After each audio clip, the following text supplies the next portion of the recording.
tardes. Hoy vamos a explicar los principales proyectos de reforma del conde-duque de Olivares.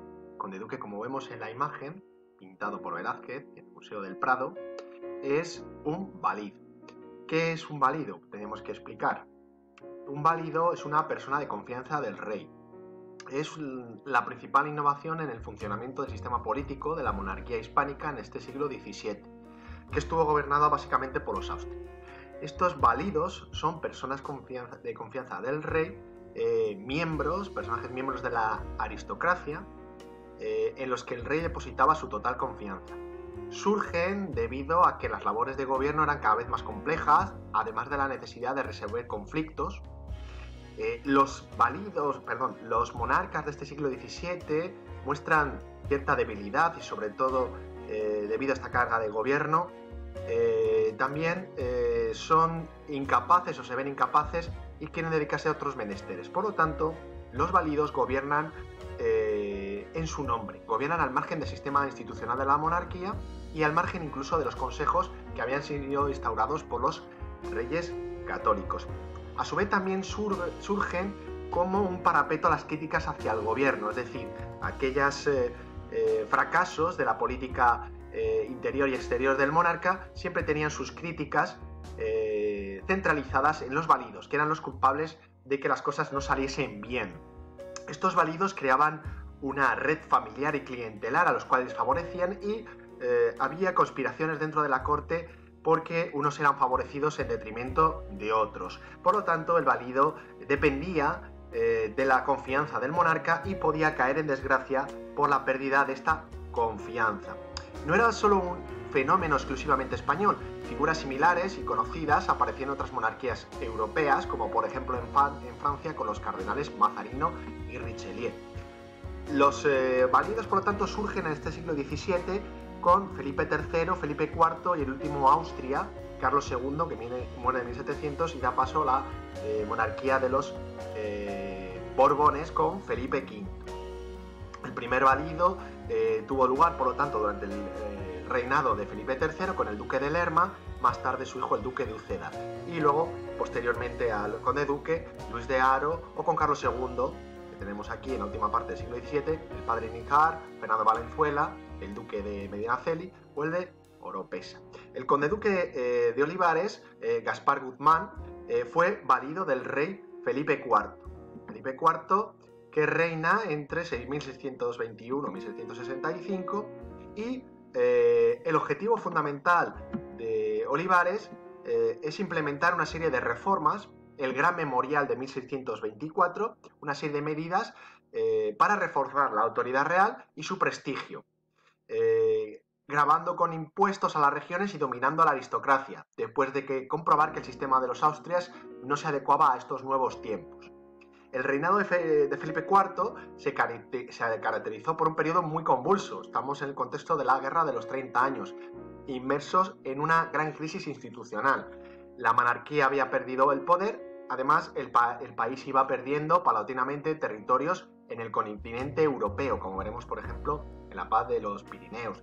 Para lograr estas reformas, el conde duque ideó varios proyectos, en los cuales los principales fueron creación de erarios, una especie de bancos nacionales que permitirían a la monarquía evitar la independencia de bancos extranjeros, la creación de juntas, reformando el gobierno polisinodial instaurado por los reyes católicos para reforzar el poder real, una reforma de la administración, el aumento de la población, incluso tomando medidas de que las familias con más de 7 hijos otorgar el título de hidalguía y por lo tanto perteneciente a la baja nobleza, lo que se denominó los hidalgos de calzón, por lo que cambiaban de estamento y dejaban de pagar impuestos, una reforma, proteccionismo comercial hacia la industria peninsular y también una homogeneización de todos los reinos. Ya hemos visto que con los reyes católicos hay una unificación dinástica, es decir, el monarca es el rey de los diferentes reinos, pero no hay una homogeneización, no hay una unión ni fiscal, ni de aduanas, ni de instituciones. Cada reino tiene sus propias instituciones, tiene su propia moneda. Esto dejará de ser así con los decretos de nueva planta de Felipe V, la siguiente dinastía con los Borbones. Por lo tanto, pretenderá el conde duque que todas las diferentes regiones y reinos sigan las mismas leyes y estén bajo el cargo de las mismas instituciones que en Castilla. Y por lo tanto todos los reinos tenían que contribuir en la misma medida que lo había venido haciendo Castilla, quien hasta entonces había hecho el principal esfuerzo financiero y humano para la defensa de esta monarquía.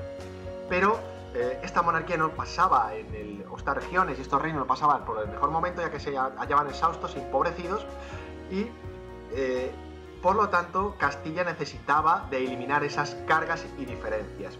Y para ello el proyecto fundamental del conde duque de Olivares fue un ejército común en la unión de armas. Este proyecto consistía en crear un ejército permanente de 140.000 hombres financiados por los diferentes reinos de la monarquía dependiendo de su riqueza y así librar a Castilla de la carga de estos costos. Pretendía que los demás reinos peninsulares colaboraran al mismo nivel que Castilla en este esfuerzo bélico que agobiaba a una monarquía con graves dificultades financieras.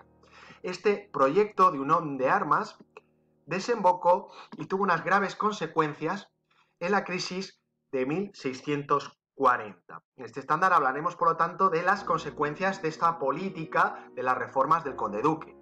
Estas reformas, por lo tanto, se emprenden en un mal momento, con una debilidad en el monarca, una sociedad reacia a los cambios y una aristocracia decidida a incrementar su poder. Debido también a una dedicada situación internacional con la guerra de los 30 años en Europa, estas guerras de religión, y la oposición tanto de las cortes como los diferentes territorios del reino. En primer lugar, la negativa a colaborar de las cortes catalanas, la crisis en Cataluña de 1626 y 1632, que no impidió que Olivares decidiera llevar tropas para luchar contra Francia a través del Principado. Cataluña estableció como conde, o dio el título de conde de Barcelona al rey de Francia, y las tropas castellanas acudieron a la defensa del territorio y el campesinado acusó a las tropas castellanas y las tropas italianas de los tercios por cometer abusos, lo que hizo que estallara el levantamiento del Corpus de Sangre del 7 de junio de 1640, en el cual fue asesinado el marqués de Santa Coloma, era el virrey en Cataluña. Esto fue el inicio de una guerra de Cataluña entre los rebeldes catalanes, dirigidos por la Generalitat, con el apoyo de Luis XIII de Francia, y las tropas de Felipe IV y los catalanes que apoyaban a los realistas. La guerra civil concluyó cuando Barcelona fue recuperada por las tropas españolas en 1652. Animada por esta rebelión, que fue sofocada por las tropas realistas, por las tropas de Felipe IV, también estalló la rebelión en los territorios de Portugal. Las cortes portuguesas proclamaron al rey, al duque de Braganza, y además el duque de Braganza fue apoyado por Francia e Inglaterra, que estaban muy interesados en debilitar a España. Finalmente, el reinado o el rey de Portugal, o el reconocimiento por parte de la monarquía hispánica de Portugal, llegó con Mariana de Austria, la madre regente de Carlos II, que acabó reconociendo la independencia de Portugal en 1668. También sucedieron diferentes crisis, con también intentos de independencia que no llegaron a su fin, como sucedió con Portugal, en Andalucía, de manos del duque de Medina Sidonia en 1641, así como en Aragón y Valencia en 1643, o Nápoles y Sicilia en 1647.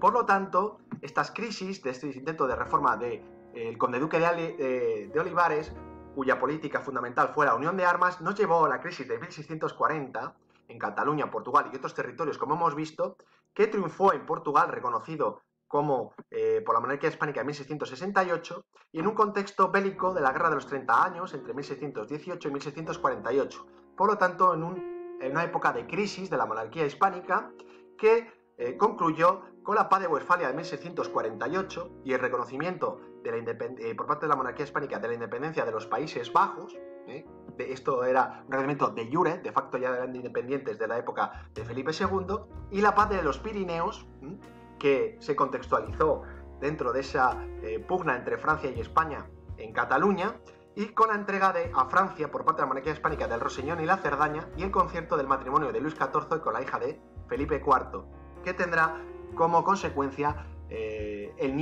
su nieto Felipe V, que será el primer Borbón en España. Por lo tanto, la monarquía hispánica verá en peligro sus territorios, al contrario que Francia, que despegará como potencia continental, y estaremos en un periodo de crisis tanto interna como externa, que llevará a levantamientos en Cataluña, en Portugal, en Andalucía, Sicilia, Nápoles, etc., y que tendrá sobre todo como consecuencia la independencia de Portugal.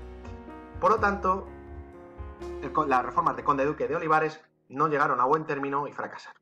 Bueno, espero que con esto os sirva para aprender el estándar y para repasar.